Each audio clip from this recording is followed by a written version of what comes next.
Welcome to the jungle. Today I want to go ahead and discuss three different things in fantasy sports, fantasy football. I'm going to break it down into three separate smaller videos so that you don't have to watch a 10 or 15 minute video all at once. So you can go ahead and break it down into smaller videos, maybe 3 and 5 minutes long. What I'm going to start with right now is rookies to watch. And I'm not necessarily going to go over the obvious ones. I'm going to go after the ones that are more sleeper versions. Guys that, would probably be somebody that you would want to take a look at late round, and you might be able to get some really good value for. The first guy is Tyler Warren, tight end from Penn State. That's what the Indianapolis Colts. With that team, and with Anthony Richardson not starting and it's Daniel Jones, I think Tyler Warren's going to be a really nice safety valve. Obviously, the guy that runs the show there is Jonathan Taylor. He's the straw that stirs the drink for the Colts, but I think Tyler Warren's going to get a ton of catches. I'm not going to say he's going to be Brock Bowers, but I could see him getting 80 catches this year. So Tyler Warren's definitely a guy to take a peek at, especially for Dynasty. The next guy on the list is Caleb Johnson. Now, Caleb Johnson is a powerful back, 224 pounds. The Steelers are going to go back. They're going to start being more of a running game. Number one, out of necessity. Number two, with Aaron Rodgers there and not being able to throw the deep ball as well as he had been in the past. And Arthur Smith, the offense coordinator, having, he's a run first guy anyway. Caleb Johnson may not start or get a lot of the carries early on in the season. Do not get frustrated with that. Jaylen Warren might start out and maybe get a 60-40 share to start the season. Maybe it's 50-50.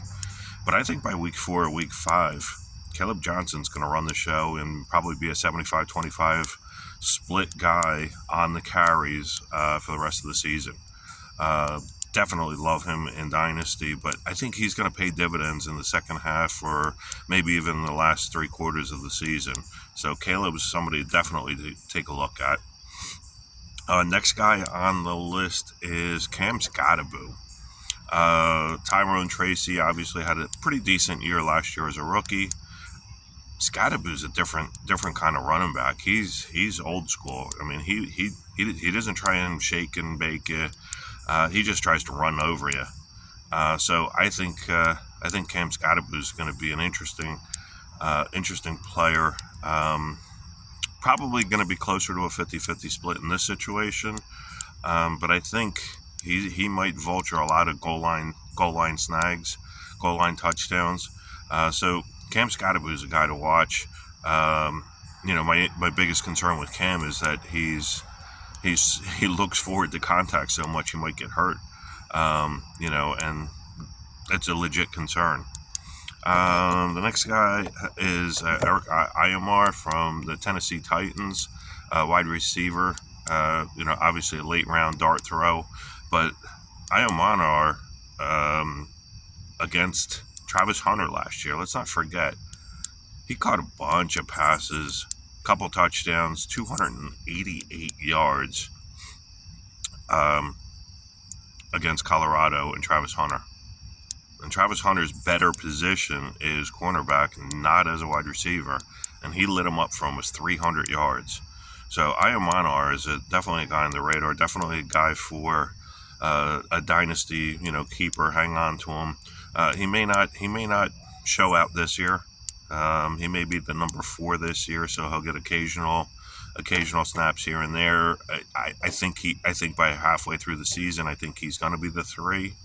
But Ayamanar is definitely a guy to keep an eye on. And the last guy on the rookie sleeper list is Harold Fannin Jr. from Bowling Green University and the Cleveland Browns. Had 117 catches last year, 1,500 yards, 9 touchdowns. I mean, those are ridiculous numbers. Those are ridiculous numbers for a wide receiver. This is a tight end. And I think that Cleveland Browns obviously they're not going anywhere this year. And I think with Flacco and whoever else succeeds Flacco this year, because I don't think Flacco is going to play the entire year. I think Dylan Gabriel or Shedeur Sanders will probably be the starter after their bye week, week 9. So week 10 on, it's, maybe both of them. Maybe both of them will get a shot at the last third of the season to get some time. But Harold Fannin Jr. is going to be a real weapon.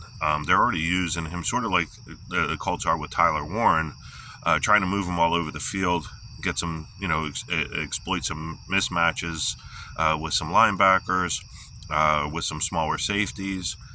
So I think Harold Fannin Jr. could be a real big surprise. And it wouldn't shock me if he had 60, 70 catches as the number 2 tight end. Remember, David Njoku is there.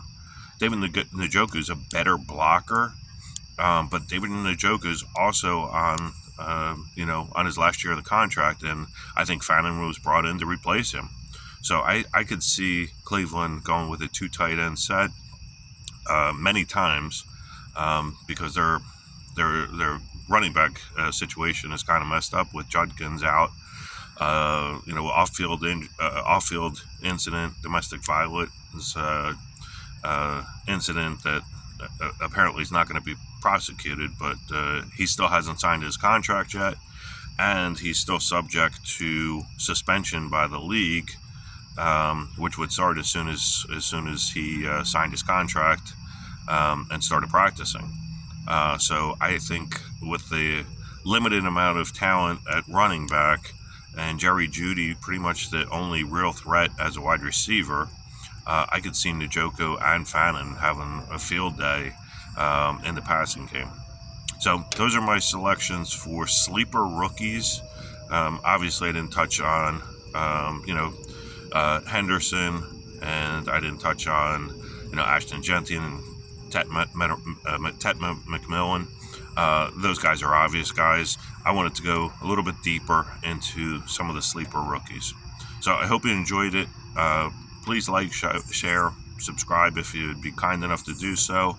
And I've got a couple more videos on value picks as well as sleepers in all of the drafts.